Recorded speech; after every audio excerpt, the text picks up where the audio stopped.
Create SMP. Today we've got some more shops to build.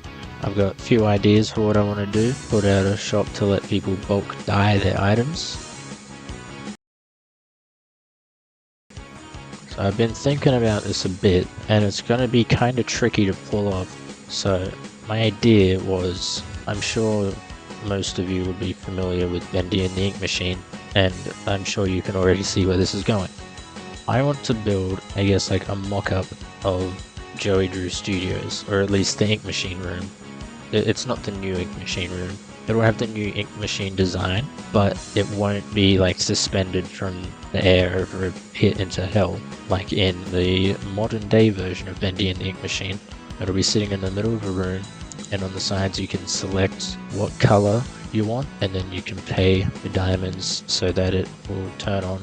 The idea is we get a depot that we can put our items on. The spout for the ink machine will be here. It'll dye it from the ink machine spout. Now, spout blocks don't actually work for dyeing. We have to use a fan, which is where the tricky part comes in, because I'll put an image of the ink machine up on screen. There isn't a lot of room to fit a washing setup.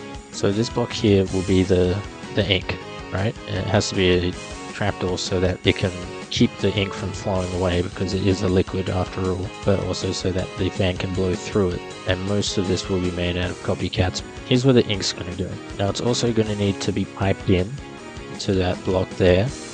We can't have a pump directly there, because then we need the cogwheel somewhere, and the cogwheel can't fit on the sides, or you can't have it on the bottom, because then that means there's extra wiring we have to do to connect it up around to the fan, and then on the sides it's just going to look weird and bulky. So we have to try keep everything in this like a single line, but we can have a gearbox there, and then I guess like some chain drives. That's 3 whole blocks. The spout for the ink machine would theoretically, you'd only want it to be 1 or 2 blocks. So there's a lot to do, and we also need another pump to pull the ink out and replace it. Actually, I might have had an idea. Would it work if we grabbed a bearing in here? If we just put a valve there, change it to spin around 180 degrees. Okay, that works. I wasn't sure if that was going to work. So we could use a bearing to spin the pump around, so get it in and out. Now we'll need a sequenced gear shift instead of this. Want that to turn 180. So if we get a motor here, put that in a button. Test that. Yep, that turns it around. And then turns it back. So then we still have the problem of wiring this up nicely. And honestly, I'm not sure if there is a way to do it. Maybe we just should have to use cogs, because they're small-ish. Okay, so this is the mechanism that I'm going for. This fan's going to be on all the time, as well as the pump.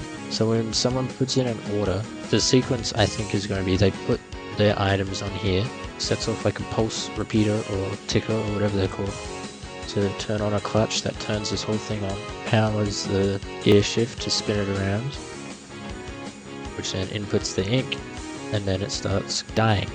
But we also need to get these connected up. The tanks would be in a row going up and down that way, so we can just go around it to more gear shifts, gearboxes into the gear shift. So then now, should all be set up. We want to get a redstone link there, set that to receive so that we don't actually need a button doing it, and then I'll just do black dye and black dye bucket. That's not what I meant to do. Let's see if I can turn this into an ink machine, and I'll come back once I've got something that I may or may not be happy with.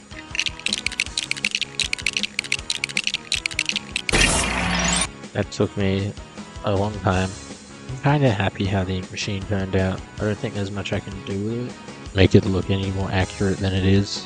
I might be able to get some use motion paintings, get some ink splash PNGs, put it all over there. I think I might have a label at the back that just says ink. Just added some black stuff. Not really sure what the point of it is, but it varies it up a bit. And I've also gone ahead and made the selection mechanism. It uses just a mechanical piston that pushes and pulls them along. These colors here are kind of mixed up, but I don't need it. It'll be more of a headache and extra work to change them around. As long as I know it works. It's actually just flipped pretty much. So I've got a mechanical piston that has a gear shift and a clutch. Now the clutch keeps it from moving, and it's got this redstone torch powering it all the time, and this redstone link that is connected to this button. So anytime the button is pressed, it will turn off the torch and let the piston go, and it'll move it forward or backwards 1 block depending on whether this lever is up or down, because the lever has a link that turns on the gear shift, which will just change the direction. That'll move it along. This pipe here, I've had to move the piping over this way so that it can actually get into the tanks. Pretty sure it works. I've done a bit of testing, but let's get just like a stack of white wool and we can press the button. See the lights change to let us know we've selected a color. Right now it's black, and say we want to look through the colors, we can choose which ones we want, or if we don't like it, we can flip this lever to go back, and it'll turn on this gear shift, which flips the direction. Press the button, and it goes back to red. We can go ahead and push this button on the floor, which will pipe the ink. We'll pipe the dye out, put it in the ink machine, and then we can go ahead and dye whatever block or item we put in there. And then it's eventually done.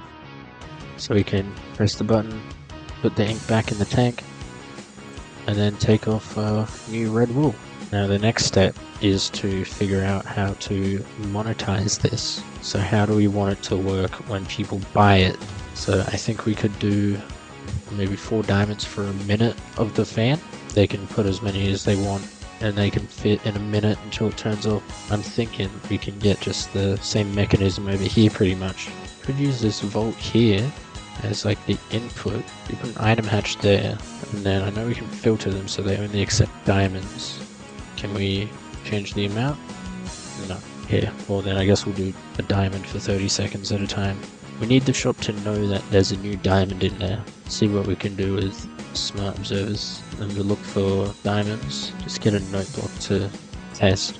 Do they set up a signal every time one goes in, or do they hold a signal when there's one in there? No. Okay, they just hold a signal if there's one in there. So I don't think that's what we want to do. What if we do a threshold switch? No, that holds a signal on a certain type. What if we had a belt? Right, just hear me out. If we got a belt, say down here, got some chutes to pull items on, yep, and then we could have, every time it goes through a tunnel, I think we can use like a smart observer to get a signal, and then I don't know, we can just have that go into a regular big vault. So look into the smart observer and then just filter for diamonds, power it with that quickly, get a notebook just so we can hear it. It should ding every time a diamond goes through here, which means it's setting off a redstone signal. Yep, that worked. That's it. Says it every time. Okay, nice. So we know that can work. We need to get that signal, I think down here. No, we want the signal to go to that redstone link there. Get rid of him. And then now, if we turn on we put a diamond in here, will it spin the pump around? Oh, it did. Okay. So let's get that spun back around. And it goes. Nice. So now we need it on a timer. So let's break that. Get some like platforming wool, I guess. We want the pulse extender. We want it to turn on for 30 seconds. So then if I put the redstone link there, get another diamond. Power that for 30 seconds. And then turn on. Okay, cool. Now it does take a little extra to flip this around. So I say we make it maybe 32. Now we need to get it to spin back around after 30 seconds.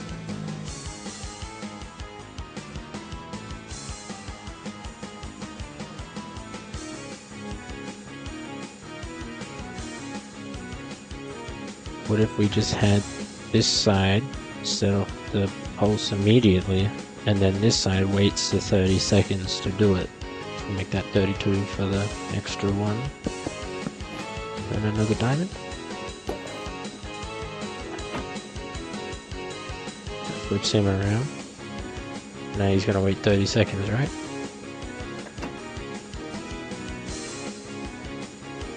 Nice, yes, it worked. Okay, now that would be the whole thing finished, right? We can change the color, go back and forth on the colors, and then buy the thing to turn it on. That is the shop finished. Now let's build this up. Okay, over here at the shopping district, I finished the building, made a schematic for it, and I place it right next to MegaFrog's Chinese market, facing out this way. Put a sign up here with immersive paintings. I also dug out a hole underground for the actual machinery part of it. Now what's left to do is to gather all of these materials. That's 13 pages, which looks like a lot, but it's just a lot of item types. There aren't many actual blocks in total, but it will still take a while. So I think we'll just get right into a montage.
Right, that was a good montage. As usual, the time-lapse corrupted, because Replay Mod does not like one of the mods in this mod pack.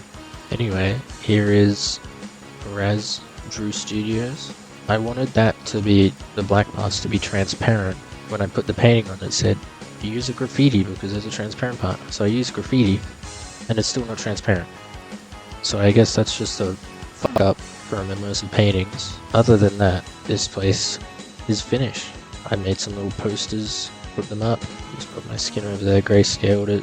Alright, so here's some wool. I don't have any diamonds, but there should be one in there from when I was testing. But like I did in the creative world, it works the level. I'll let you switch colors.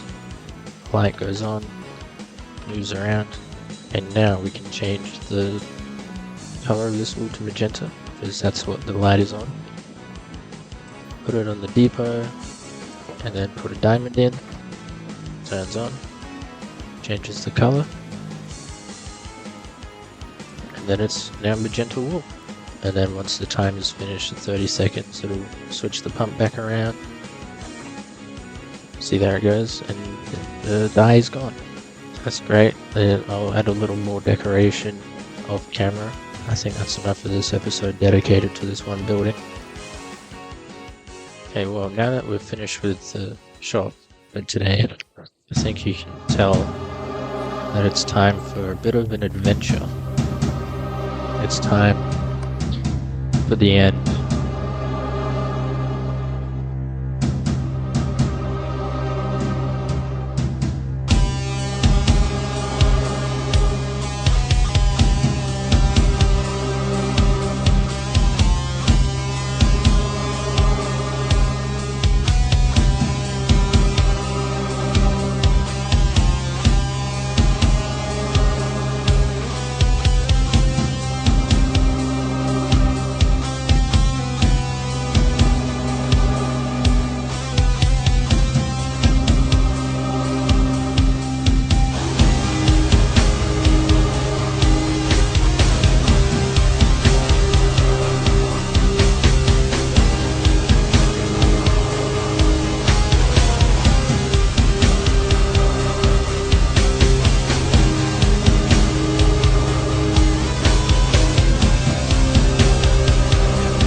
Alright. That was honestly kind of boring, but hopefully it looked cool at least in the cinematics.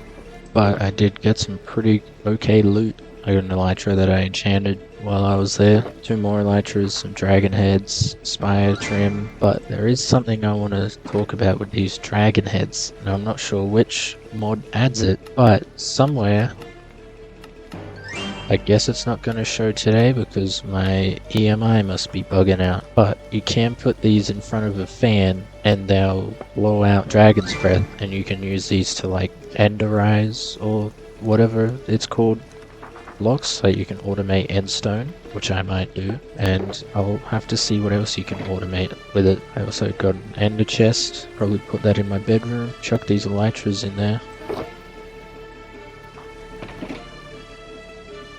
You know, this elytra is going to make a lot of traveling between spawn and back a lot less tedious and annoying.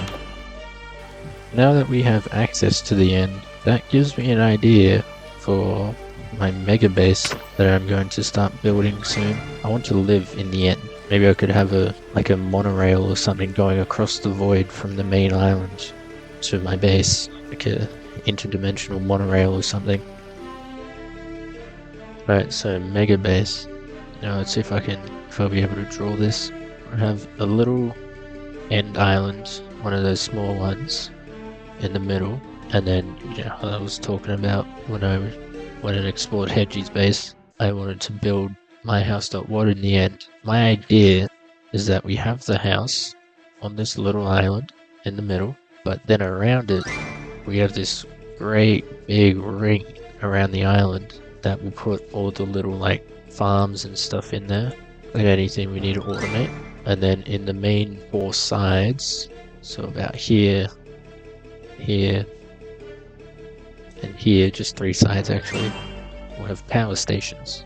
And then the front side, we will have a monorail station to go back and forth between the main island and this island. So that way we could have some kind of like outpost on the main island for anyone coming into the end to pick up supplies off of me, instead of having to come all the way out and then grab it off me and then go all the way back to the island. And then, yeah, it just saves a lot of hassle for everyone else on the server who gets supplies off of what I produce. Another thing was to have like paths or bridges going from each major side of the ring to the island. I guess above them we'll also have chain conveyors coming from each power station right into the middle. So that's basically what I want to build in the end, and then we'll just have like a monorail line going back all the way to the main island down here. Now, while I am probably going to use a schematic to build this, I do want to show off my idea for actually making this with deployers. You can make them build for you.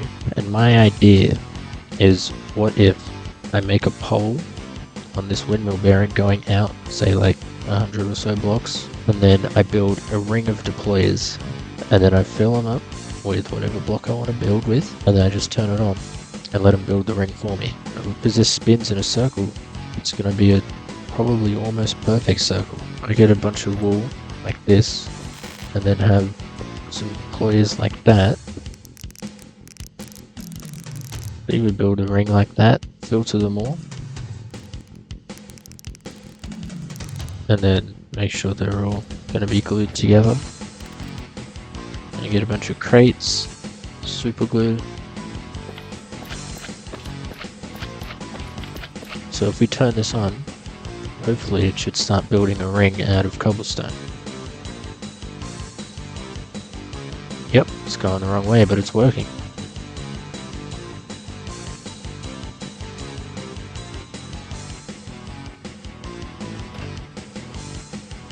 And now look at that. Almost perfect ring with just a few, more than a few holes, made with deployers. And then we can just build a house in the middle of it.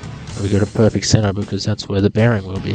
First, I need to decide on a color palette because that will also decide what blocks we're going to be automating for the next few episodes. Now, because it's the end, I'm obviously going to want maybe some endstone bricks, purple, pale oak, maybe throw in some deep slate while we're at it.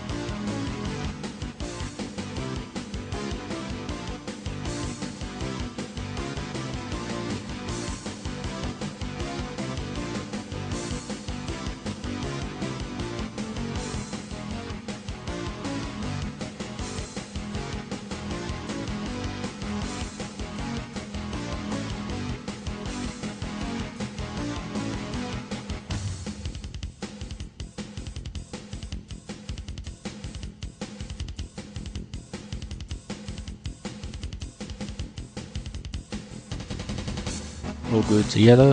If all goes well, I might even just be able to schematic this whole thing in. I want to make sure it goes counterclockwise, anti-clockwise. I hope for the best. Oh, my game froze. Oh, jeez, it is very too fast. That's a cool look on the mini-map though. Maybe use a mechanical bearing and put it down as slow as possible. Okay, there it goes. Let's just sit back and let it do its thing. I mean, if that's not satisfying, I don't know what is. Perfectly fills the minimap. I didn't even do that on purpose. That was an accident. That's just how good this build is going to be. Alright, and then turn it off. How does it look? Pretty cool. Look at that. Oh, and it placed the pillars the right way too. How does it look on the inside? Whoa. I am liking this. This might be perfect. Wow. 20 chunks in it to leave me render distance.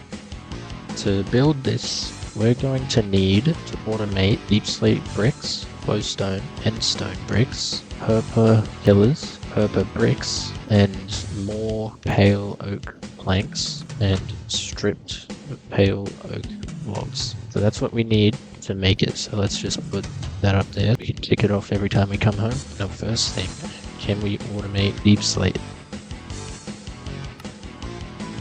Nope, but that's alright. We can just make a really big drill, or maybe buy it off Dragon. I'm not sure if he's going to be selling it. Glowstone, we know we can automate from prismarine crystals. Prismarine crystals can be automated by hoarding lapis, and lapis can be made with quartz and dye.